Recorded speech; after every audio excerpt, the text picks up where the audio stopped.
Of fake Amazon purchase and bank wire transfers. That's how a local family said scammers were able to steal more than $500,000 from them. A retired couple in their golden years, married for more than 55 years, had nearly $700,000 drained from their bank accounts in just 8 days. And when they turned to their bank for help, they were told it was their own fault. That single sentence should tell you everything about how broken the system is when it comes to protecting seniors from financial predators.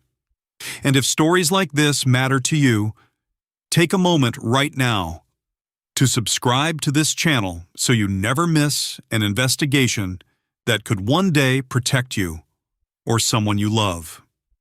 William and Ave Bortz had spent a lifetime building their savings, and after recently selling their home, they were ready to enjoy the peace and comfort they had earned. But scammers had other plans, and what happened next left William saying, quote, "I felt very violated, end quote." Words that echo the devastating emotional toll these crimes leave behind long after the money disappears. This case is a brutal reminder that scammers don't just target strangers on the internet. They build trust, they manipulate emotions, and they exploit the very systems we rely on to keep us safe. And too often, the people who fall victim are seniors who grew up in a world where a handshake meant something and where lying with such calculated cruelty was simply unimaginable.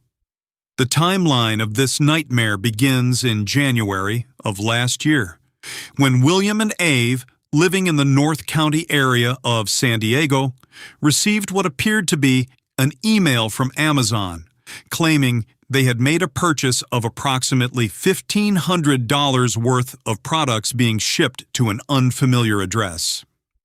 Like many of us would, they panicked and called the phone number listed in the email to fix the issue, not realizing that this single phone call would open the door to a sophisticated operation designed to drain their life savings.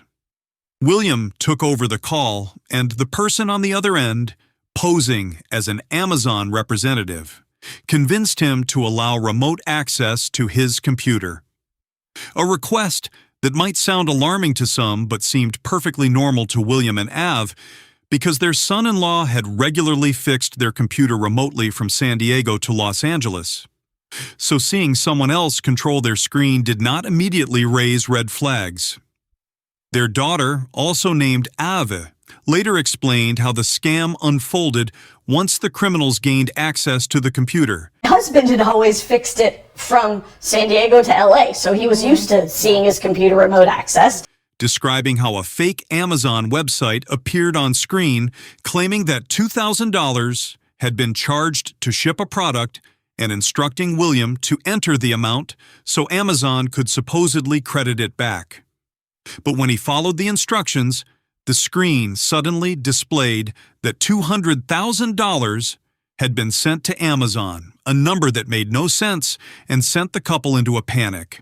The scammers, of course, had an explanation ready, telling William that in order to get this money back, they needed to synchronize the refund server with Amazon. And to do that, he would need to wire transfer the amount to something they called the Amazon Refund Recovery Center, a completely fabricated entity designed to sound official and trustworthy. What makes this scam so insidious is the psychological pressure the criminals applied, calling William and Av multiple times a day starting as early as 6 in the morning and continuing late into the evening, never giving them a moment to step back, think clearly, or consult with family members who might have recognized the warning signs. William, still believing he was dealing with a legitimate Amazon issue, went to Chase Bank to initiate the first wire transfer.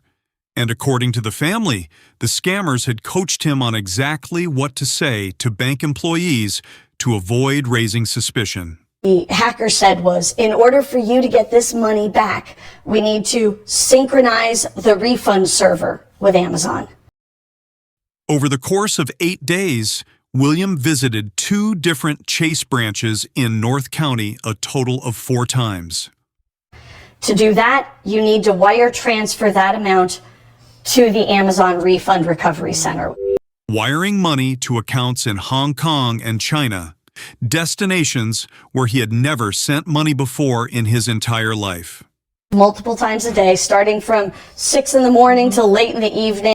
By the time the scam was discovered, the total loss had reached $690,500, nearly $700,000 gone in just over a week, a sum that represented decades of hard work, sacrifice, and careful saving. Enter in $2,000 so we know what money to credit you back with, and all of a sudden, there was $200,000 my parents had sent to Amazon. William believes Chase Bank could have and should have done more to protect him, saying, quote, "I thought the bank should have asked me more questions," end quote, and he expressed frustration that the bank never showed him his remaining balance after such massive transactions, which might have helped him realize something was terribly wrong.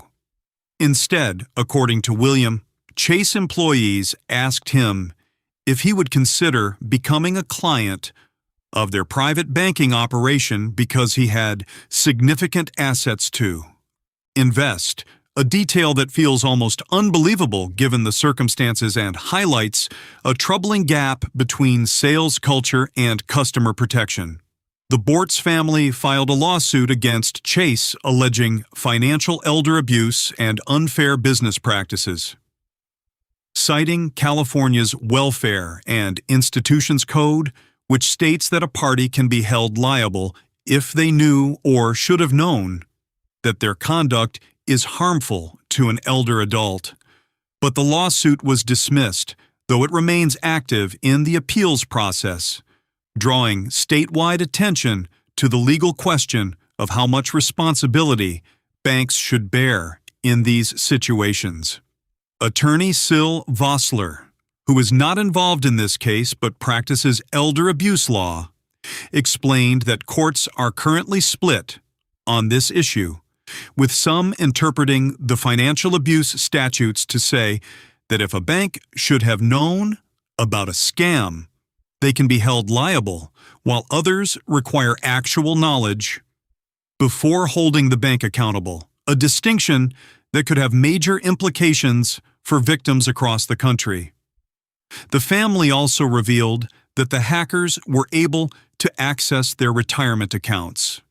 But in a somewhat fortunate turn, their investment company was able to reimburse that money. Though public reporting does not say exactly how much was involved or why the investment company responded differently than the bank. Chase's official response, according to the family, was essentially that it was not their fault because William was a willing participant in the transactions. A statement that feels cold and dismissive to anyone who understands how these scams manipulate victims into believing they are acting in their own best interest. A Chase spokesperson later stated that while Mr. Bortz is entitled to make a dispute, the federal court had already dismissed his claim twice, and the spokesperson encouraged consumers to always be suspicious when someone they do not know asks them to urgently send money, directing the reporter to various fraud warning links on the Chase website. The daughter, Ave, who had talked to her parents about scams in the past, emphasized that this particular scheme was highly sophisticated, saying, quote, "The hackers are getting away with wire transfers because they know the banks will sit back and do nothing to stop them." End quote, a frustration shared by countless families who have watched helplessly as institutions shift blame rather than accept responsibility. The family has filed reports with multiple agencies, including the Sheriff's Department and the FBI, though there is no public reporting yet on whether any arrests have been made or whether the money has any chance of being recovered, which unfortunately is rare in cases involving international wire transfers. As we look at what happened to William and Av, There are several red flags and warning signs that every viewer should learn from. Starting with the initial email itself, because Amazon and other major companies will never ask you to call a phone number from an email to resolve a purchase dispute, and any legitimate issue can be addressed by logging directly into your account through the official website or app. Remote computer access should always be treated as a major red flag unless you personally initiated the request with someone you know and trust. Because once a stranger has control of your screen, they can manipulate what you see, fake transactions, and make it appear that money has moved when it has not. Any request to wire money internationally, especially to countries like Hong Kong or China, should be an immediate stop sign.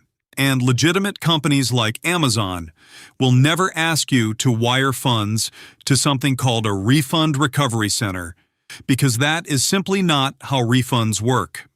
High-pressure tactics like constant phone calls from early morning to late night are designed to keep victims in a state of panic and prevent them from thinking clearly or seeking outside advice.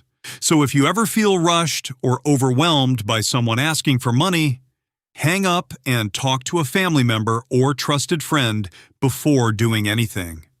Banks and financial institutions should ideally ask more questions when elderly customers suddenly begin making large wire transfers to foreign countries, especially when there is no prior history of such transactions. And while the legal responsibility of banks is still being debated in courts, families should consider adding secondary verification requirements to accounts held by elderly relatives. If you found this investigation valuable and you want to help protect others from falling victim to scams like this, please take a moment to subscribe to this channel and share this video with anyone who has elderly parents or grandparents, because awareness is one of the most powerful tools we have against these predators.